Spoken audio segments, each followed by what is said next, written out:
Hello student, welcome to our online classes. Class 6. Good morning बच्चों।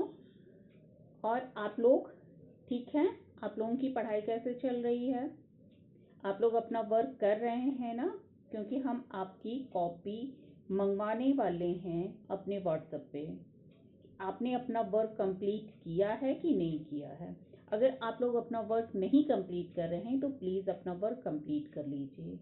हम next week में आपके CW की कॉपी के जो वर्क हमने करवाए हुए हैं, PDF भेजा है, उसका हम मंगवाएंगे चैप्टर से, और आपका वर्क कंप्लीट होना चाहिए। ओके, चलिए हम चलते हैं अपने चैप्टर पे। हिंदी रेसिटेशन में हमने आपको चैप्टर नंबर 14 एक्सप्लेन किया हुआ था और उसकी एक्सरसाइज का PDF आपको हम भेज चुके हैं।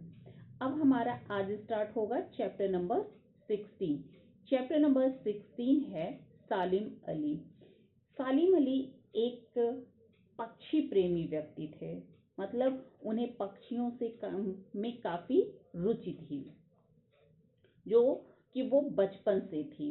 जब वो छोटे बच्चे थे, छोटे बालक के रूप में थे, तब की कहानी यहाँ पे बताई जा रही है। इसको जब आप पढ़ेंगे तब आपको समझ में आएगा कि उनकी ये बचपन की स्टोरी है। बचपन की स्टोरी ये है कि वो जंगल में घूमने गए रहते हैं। वहाँ पे वो पक्षी का शिकार करते हैं, मतलब एक धमाका होता है, बंदूक की गोली चलती है और क्षण भर में ही एक पक्षी फड़फड़ाता हुआ नीचे आके जमीन पे गिर जाता है। वो वहाँ पे उस पक्षी के पास आते हैं और देखते हैं तो वो उन्हें दूर से गौरैया प्रजाति का लगता है, लेकिन जब वो नज़दीक जाते हैं तो देखते हैं कि उसके गले पे पीले रंग का धब्बा धब्बा है, जिसे देख के उन्हें ऐसा लगता है कि ये तो गौरैया प्रजाति का नहीं है। वो अपनी जिज्ञासा को शांत करने के लिए वो जाते हैं अपने चाचा अमीरुद्दीन के पास, जो कि वो एक खूंखार जानवरों के शिकारी थे। तो चाचा को भी इसके बारे में कोई जानकारी नहीं रहती है, तो वो उनको लेके जाते हैं अपोलो इंस्टीट्यूट पे।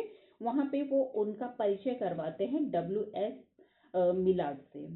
WS मिलार्ड जो वो मुंबई नेचुरल हिस्ट्री सोसाइटी का जो ऑफिस रहता है, वहाँ पे वो अवैतनिक सचिव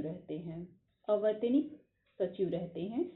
तो मिलार्ड को जब इस चीज़ की जानकारी होती है कि एक बच्चा उनसे ये पूछ रहा है कि ये किस प्रजाति का है, और भी वो बच्चा जो है भारतीय है, तो उन्हें बड़ा आश्चर्य होता है।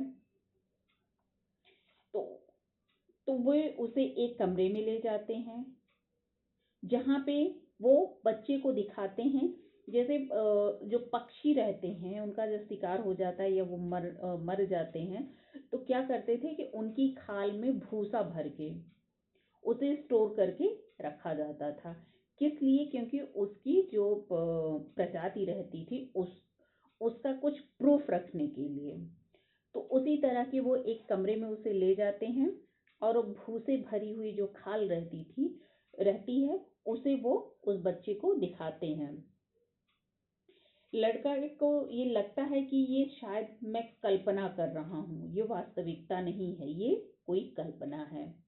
कि इतने सारे पक्षी, इतनी सारी प्रजाति के पक्षी, नाना प्रकार के पक्षियों का वहाँ पे संग्रह किया रहता है, जो कि वो एक भूसा भर के उसकी खाल को सांचा दिया जाता है कि उसी रूप में उसे वो रखा गया रहता है। बच्चे को बड़ा आश्चर्य होता है, वो आश्चर्यचकित होकर ऐसे मुंह खोल के ऐसे देखता, रही इतने सारे पक्षी होते हैं, हमें तो पता ही नहीं था कितने सारे पक्षी होते हैं। तब उन्हें मिलार्ड एक दराज खोलकर, जिसमें तरह तरह की गौरैया रखी थी, सावधानी से निकालकर मिलार्ड ने एक मरा हुआ पक्षी उठाया। यह पक्षी बिल्कुल वैसा ही था जैसा बालक अपने साथ लाया था। वह एक नर बया पक्षी था। वह केवल वर्षा ऋतु में ही पहचाना जा सकता है, जब उसके गले पर पीला धब्बा उभर आता है। तो पीले धब्बे वाला क्या था? वो नर बया पक्षी था। लड़के ने विस्मित होकर कहा, मिलाड अंकल, मुझे नहीं पता था कि इतनी तरह के पक्षी होते हैं। मैं इनके बारे में सीखना चाहता हूँ।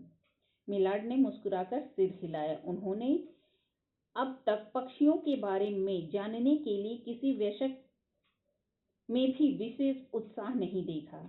उसके पश्चात वह बालक प्रायः वहां आने लगा। वह सीखने लगा कि पक्षियों को कैसे पहचाना जाता है, मरे पक्षी को सुरक्षित रखने के लिए उनके शरीर को कैसे भरा जाता है।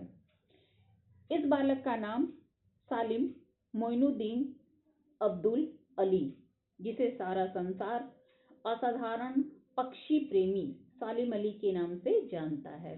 इनका जन्म 12 नवंबर सन 1896 को हुआ था। अपनी उम्र के 9वें दशक में पहुंचकर, मतलब जब ये 9 वर्ष के थे तब पहुंचकर भी पक्षियों में इनकी रुचि वैसी ही थी।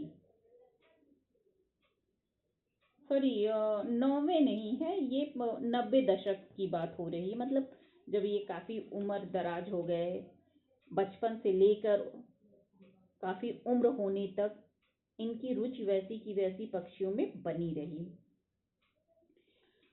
पक्षियों के संरक्षण के लिए जो योगदान कर सकते थे उसमें भी इन्होंने पूरा सहयोग दिया हुआ था।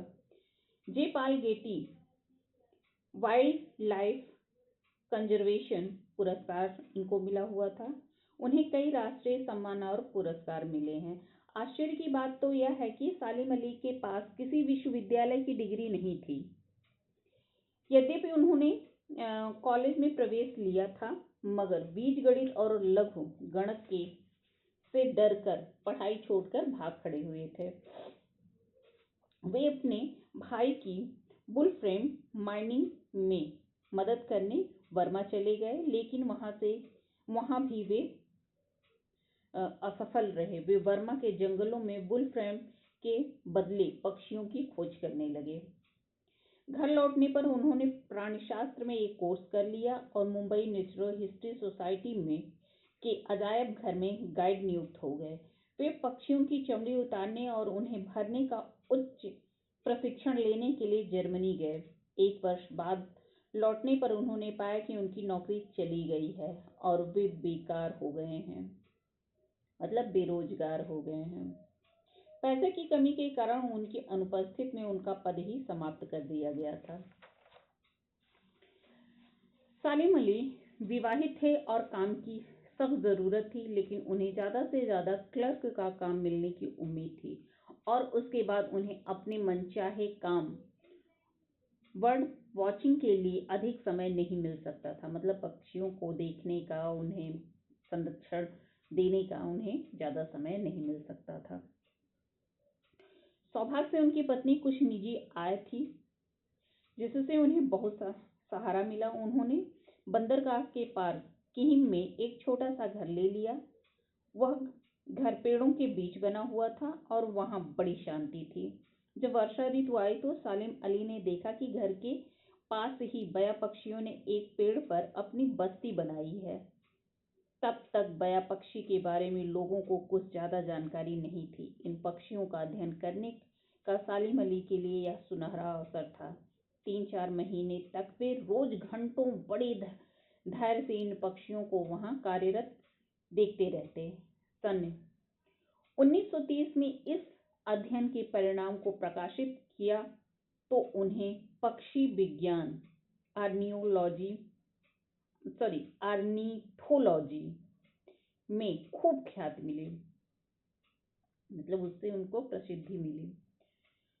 जो महीने उन्होंने बया पक्षियों का अध्ययन करते हुए बिताए थे, उससे उन्हें स्वयं परीक्षण और प्रेक्षण का महत्व समझ में आया और वे यह भी जान गए कि आंख बंद करके किसी भी बात को, चाहे वह कितनी भी प्रसिद्ध व्यक्ति ने क्यों ना कही हो, स्वीकार नहीं करना चाहिए।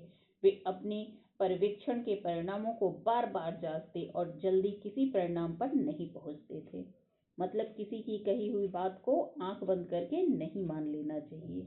खुद पे कुछ भरोसा करना चाहिए और अपने द्वारा जो निर्णय लिए गए रहते हैं उस पे भी विचार करना चाहिए।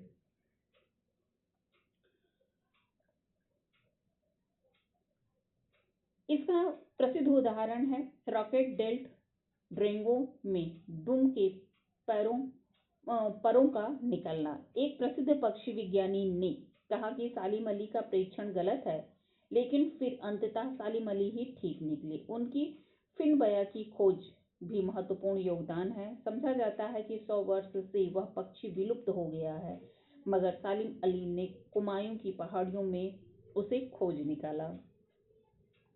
अपने बचपन में सालिम अली को भारतीय पक्षियों की एक अच्छी पुस्तक की कमी बहुत खलती थी। जो कुछ पुस्तकें उपलब्ध थीं उनमें चित्र ही नहीं थे और इनमें केवल उकता देने वाला विस्तृत वर्णन था। ऐसी पुस्तकें किसी का पक्षियों के प्रति उत्साह बढ़ाने के स्थान पर उसे बिल्कुल खत्म कर सकती थी। विशेषकर बच्चों में सन 1941 में उन्होंने यह कमी पूरी करने की कोशिश की और बुक ऑफ इंडियन वर्ड्स लिखी, जिसमें सुंदर वर्णन भी था और प्रत्येक जात के पक्षियों के सुंदर चित्र भी। किसी अजनबी के लिए भी उसे देखकर पक्षी पहचानना आसान हो गया। सन 1948 में उन्होंने प्रसिद्ध पक्षी प्रेमी एस डिलर रिप्ले के साथ एक अन्य महत्वाकांक्षी योजना पर काम आरंभ किया। दोनों ने 10 खंडों में एक पुस्तक लिखी, handbook of the birds of Indian and Pakistan. इस पुस्तक में इस उपमहाद्वीप में पाए जाने वाले सभी पक्षियों के बारे में जानकारी है, उनकी आकृति, वे कहाँ मिलते हैं, उनकी प्रजनन की आदतें, प्रव्रजन, माइग्रेशन और यह भी कि उनके बारे में क्या जानना बाकी है। सालिम अली बर्ड वॉचिंग के लिए सारे देश में घूमे हैं। कहा जाता है कि देश का ऐसा कोई कोना नहीं जहां उन्होंने अपने रबड़ के भारी जूतों के चिन्ह न छोड़े हों। सन 1987 में सालिम अली की मृत्यु हो गई। ये लिखने वाले जो हैं वो हैं दिलीप मधुकर साल्वी, राइटर हैं। हाँ, एक चीज और है बेटा कि आप लोग जब चैप्टर्स को पढ़ते हैं तो अपने चैप्टर्स के राइटर्स का नाम जरूर याद रखा कीजिए, क्योंकि आप लोगों ने देखा होगा, फिलहाल हम नहीं जानते हैं कि आप लोगों से ऐसे क्वेश्चन पूछे गए हैं कि नहीं, लेकिन हम पूछते इस तरह के क्वेश्चन जरूर हैं। हम कभी राइटर्स के नाम पूछ लेते हैं, कभी हम उनके बचपन का नाम पूछ लेते हैं, तो इसलिए स्टोरी पढ़ना बहुत ज़रूरी है। आप स्टोरी पढ़ते रहिएगा। कभी कभी हम जो मेन पात्र होते हैं उनके फादर्स के नेम, मदर्स के नेम ऐसे ही हम पूछ लेते हैं, वो भी क्वेश्चन पेपर में पूछते हैं। तो इसके लिए आप लोग पहले से प्रिपेयर रहिएगा। आप लोग स्टोरी को बहुत ध्यान से पढ़िएगा, राइटर्स के नाम याद रखिएगा, चैप्टर का नाम याद रखिएगा। Okay okay, thank you.